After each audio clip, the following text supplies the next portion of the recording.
आज हम class 12 Flamingo book English lesson 2 lost spring stories of stolen childhood पढ़ेंगे। Last spring की author का नाम एनीस जंग है एंड इनका जो बर्थ प्लेस है वो रौरकेला है एंड उन्होंने अपना चाइल्डहुड एंड एडोलसेंस हैदराबाद में बिताया। उन्होंने अपनी एजुकेशन हैदराबाद एंड यूएसए से रिसीव करी। उनके माता पिता दोनों ही राइटर थे एंड उन्होंने भी अपने करियर की शुरुआत इंडिया में राइटर के तौर पर करी। She has been an editor and columnist for major newspapers in India and abroad. Annie's जंग इंडिया एंड एब्रॉड के मेजर न्यूज़पेपर्स में एडिटर एंड कलमनिस्ट के तौर पर रही हैं। सो कलमनिस्ट का मतलब होता है एक ऐसा जर्नलिस्ट जो मैगजीन्स एंड न्यूज़पेपर के लिए रेगुलर आर्टिकल्स लिखता हो। She has also authored several books and ये जो हमारा सेकंड चैप्टर है वो उनकी एक बुक से लिया गया है, lost spring stories of stolen childhood.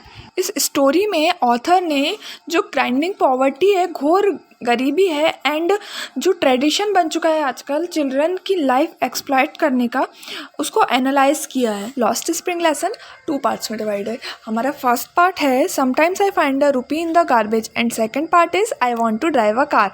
सो सबसे पहले हम फर्स्ट पार्ट पढ़ेंगे, sometimes I find a rupee in the garbage.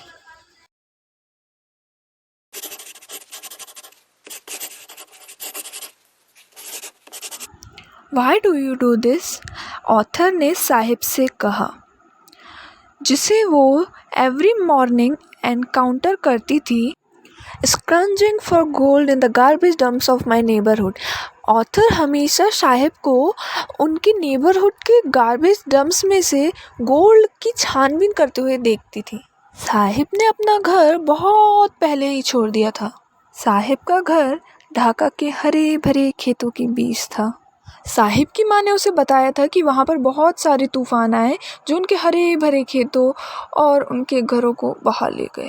इसीलिए उनके पास बड़े शहरों में गोल्ड को ढूंढने के अलावा कोई ऑप्शन ही नहीं है। साहिब दूर देखकर ये बड़बड़ाता है, I have nothing else to do, go to school.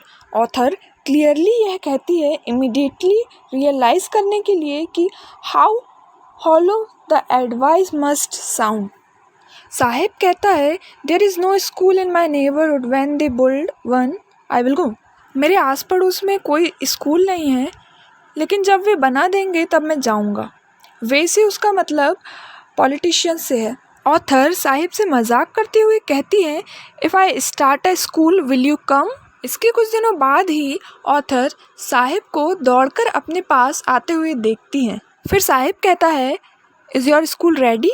Author शर्मिंदा होते हुए कहती हैं it takes longer to build a school, क्योंकि उन्होंने एक ऐसा प्रॉमिस किया था जिसका कोई मतलब ही नहीं था।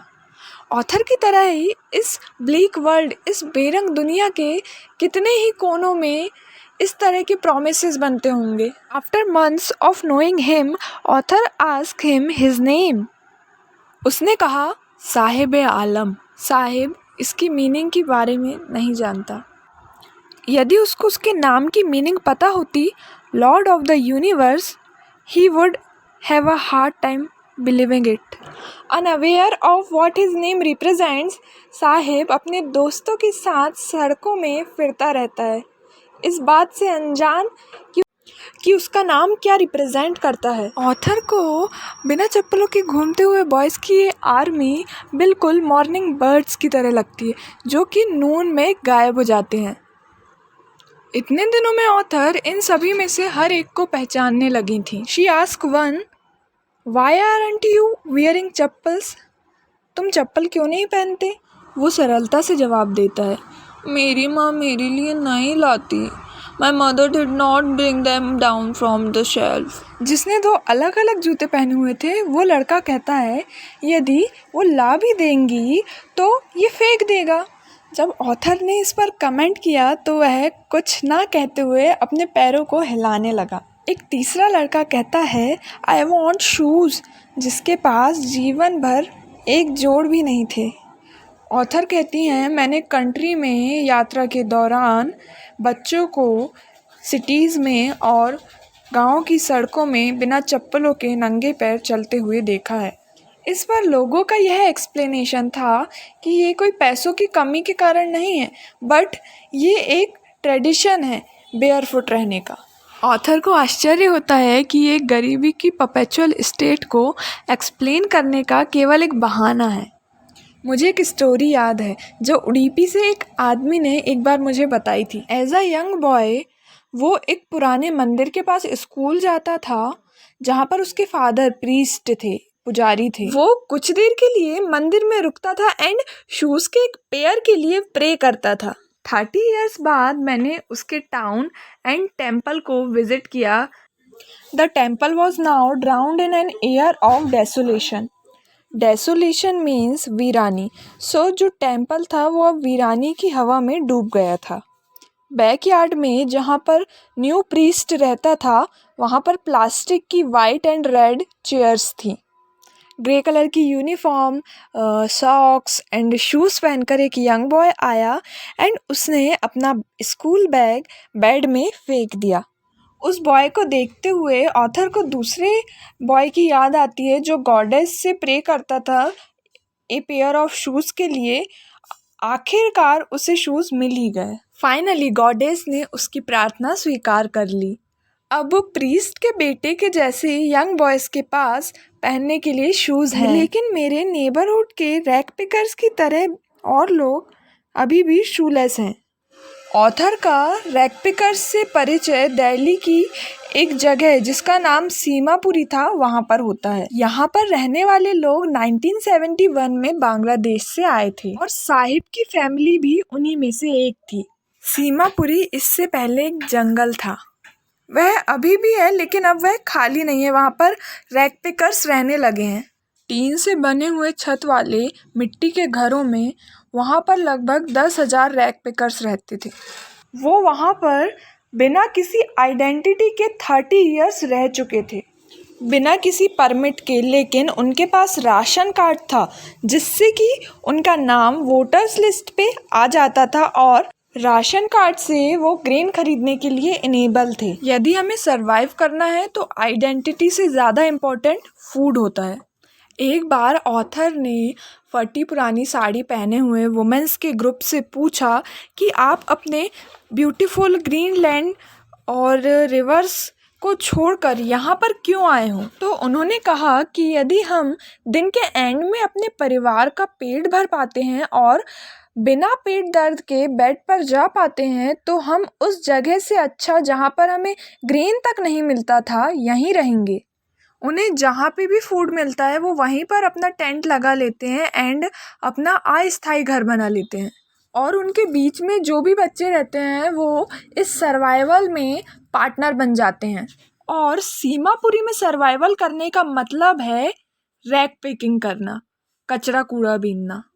सालों से इस काम ने फाइन आर्ट के प्रोपोर्शन को हासिल कर लिया था। उन लोगों के लिए गार्बेज गोल्ड है, यही उनकी डेली ब्रेड है, यही उनकी रोजी रोटी है। एंड चाहे उनकी छत टपकती भी क्यों ना हो लेकिन कम से कम उनके पास छत है तो।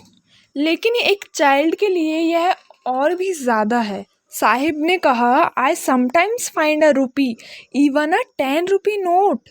जब आपको गार्बेज में सिल्वर कॉइन मिल जाए तो आप उसको स्क्राउंगिंग करना स्टॉप करेंगे ही नहीं और ढूंढते जाएंगे। इससे पता चलता है कि बच्चों के लिए कचरे की जो मीनिंग है गार्बेज की वो उनके पेरेंट्स की मीनिंग से अलग है। बच्चों के लिए इसकी meaning wrapped in wonder types है एंड जो बड़े हैं उनके लिए ये उनका मीन्स ऑफ सर्वाइवल है। एक विंटर मॉर्निंग ऑथर साहिब को उनके नेबरहुड क्लब के फेंस्ड गेट के पास खड़ा हुआ देखती है। वो वहाँ पर खड़े होकर 2 यंग मैन को वॉच कर रहा था जो कि टेनिस खेल रहे थे।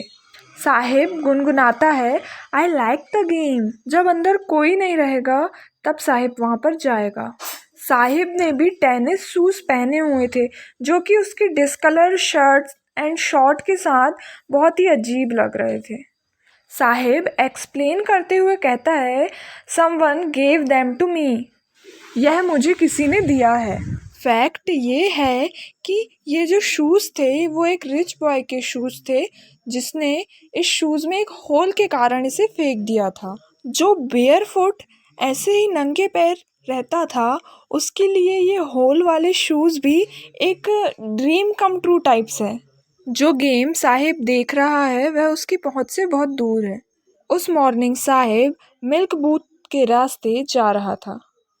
उसके हाथों में एक स्टील कनस्टर है। साहिब आगे की ओर इशारा करते हुए कहता है कि अब मैं एक टी स्टॉल में काम करता हूँ।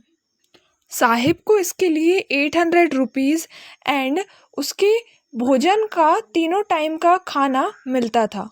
ऑथर ने कहा, does he like the job? क्या उसे ये जॉब पसंद है? ऑथर ने साहिब का फेस देखा। उसने अपना केयरफ्री लुक खो दिया था। वो अब खुद का मालिक नहीं रहा था, वो किसी और के लिए काम करता था। स्टील कैनिस्टर जिसमें वो चाय पिलाता है, वो प्लास्टिक बैग से भी ज़्यादा हैवी लगता है कैरी करने के लिए। बैग तो साहिब का होता था, लेकिन जो कैनिस्टर है वो उस मैन का है जिसकी वो टी शॉप है। साहिब अब खुद का मास्टर नहीं रहा। Saheb is no longer his own master.